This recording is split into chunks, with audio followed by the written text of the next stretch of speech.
Welcome guys, Bombay sticker accessories में आप सभी भाइयों को एक बार फिर से स्वागत है। आपके लिए लेके आ गए हैं आज विंग्स मिरर।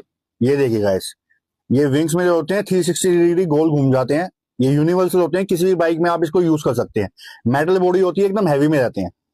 एक उसी का विंग्स मिरर है, ये हाफ फोल्ड होता है, लेकिन ये भी काफी ट्रेंडिंग में हॉट सेलिंग आइटम है हमारी। ये किसी भी गाड़ी में यूनिवर्सल है, आप इसको किसी भी गाड़ी में यूज कर सकते हैं। साइड मिरर बोलते हैं इसे।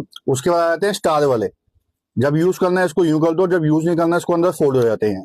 ये भी आजकल किसी भी गाड़ी में लग जाते हैं, यूनिवर्सल हॉट सेलिंग आइटम है हमारी। फिर आ जाते हैं ओवल वाले गोल। ये भी सेम स्टोरी है, यूज करना है अंदर कर दो, नहीं करना बाहर कर दो। ये भी यूनिवर्सल किसी भी गाड़ी में लगा लेते हैं। उसके बाद आ जाते हैं हमारे स्टार वाले।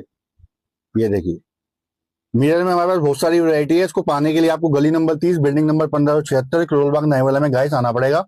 एक दुकान हमारी गली नंबर 12 में है, उसकी बिल्डिंग नंबर 1104 है। तो फटाफट आइए, ऑफर ग्रैब कीजिए। Thank you so much guys.